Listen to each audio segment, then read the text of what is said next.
जय श्री कृष्णा और राधे राधे। आपका मेरे चैनल गोयल अनीशा क्रिएशंस में स्वागत है। व्रत त्योहारों की श्रृंखला में आज मैं आपके लिए ऋषि पंचमी की व्रत कथा लेकर आई हूँ। यह पर्व भाद्रपद शुक्ल पक्ष की पंचमी तिथि को मनाया जाता है और इसे ऋषियों को समर्पित एक विशेष व्रत के रूप में माना जाता है। इस दिन सप्त ऋषियों कश्यप, अत्रि, भारद्वाज, वशिष्ठ, गौतम, जमदग्नि और विश्वामित्र की पूजा की जाती है। यह 7 ऋषि ब्रह्मा, विष्णु और महेश के अंश माने जाते हैं। ये ही वेदों और धर्मशास्त्रों के रचयिता माने जाते हैं। माना जाता है कि इस व्रत को करने से सभी प्रकार के पापों से मुक्ति मिलती है और जीवन में सुख शांति आती है। धार्मिक मान्यताओं के अनुसार महिलाओं की माहवारी के दौरान अनजाने में हुई धार्मिक गलतियों और उससे मिलने वाले दोषों से रक्षा करने के लिए यह व्रत महत्वपूर्ण माना जाता है। गणेश चतुर्थी से अगले दिन ऋषि पंचमी का व्रत आता है। यदि आप व्रत कर रहे हैं तो इस पावन दिन व्रत कथा अवश्य सुननी चाहिए, तभी यह व्रत संपूर्ण माना जाता है। आइए अब कथा को प्रारंभ करते हैं। युधिष्ठिर ने प्रश्न किया, हे देवेश, मैंने आपके श्रीमुख से अनेकों व्रतों को श्रवण किया है। अब आप कृपा करके पापों को नष्ट करने वाला कोई उत्तम व्रत सुनाएं।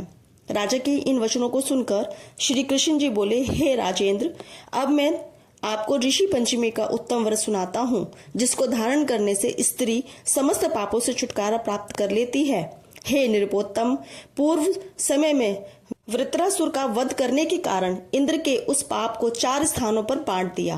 पहला अग्नि की ज्वाला में, दूसरा नदियों के बरसाती जल में, तीसरा पर्वतों में और चौथा स्त्री के रज में। उस रजस्वला धर्म में जाने अनजाने उससे जो भी पाप हो जाते हैं, उनकी शुद्धि के लिए ऋषि पंचमी व्रत करना उत्तम है। यह व्रत समान रूप से सभी स्त्रियों को करना चाहिए। इसी विषय में एक प्राचीन कथा का वर्णन करता हूँ। सतयुग में विदर्भ नगरी में सेनजित नामक राजा हुए। वे प्रजा का पुत्रवत पालन करते थे। उनके आचरण ऋषि के समान थे।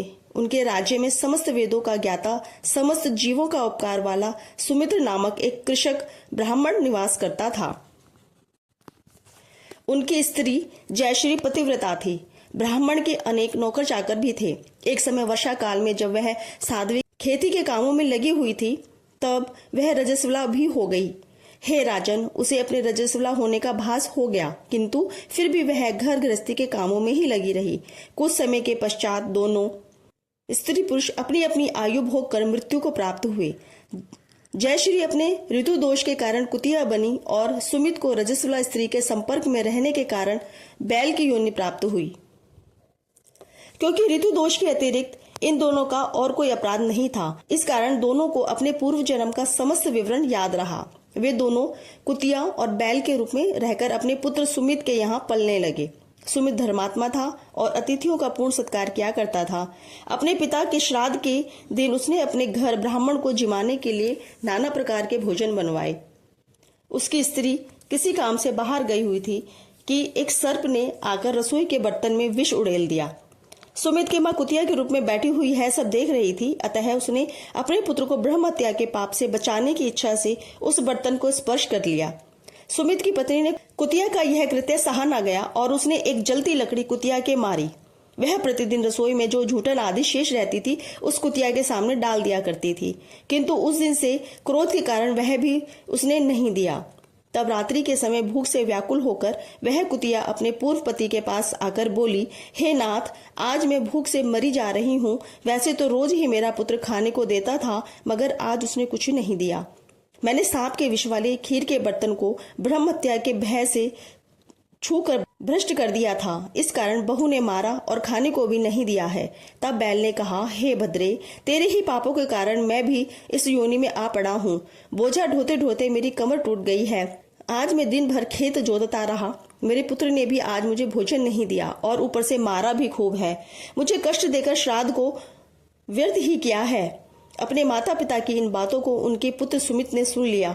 उसने उसी समय जाकर उनको भरपेट भोजन कराया और उनके दुख से दुखी होकर वन में जाकर उसने ऋषि से पूछा, हे स्वामी, मेरे माता पिता किन कर्मों के कारण इस योनि को प्राप्त हुए हैं और किस प्रकार उससे छुटकारा पा सकते हैं। सुमित के उन वचनों को श्रवण कर सर्वतपा नामक महर्षि दया करके बोले, पूर्व जन्म में तुम्हारी माता ने अपने उच्च श्रृंखल स्वभाव के कारण रजस्वला होते हुए भी घर गृहस्थी की समस्त वस्तुओं को स्पर्श किया था और तुम्हारे पिता ने उसको स्पर्श किया था।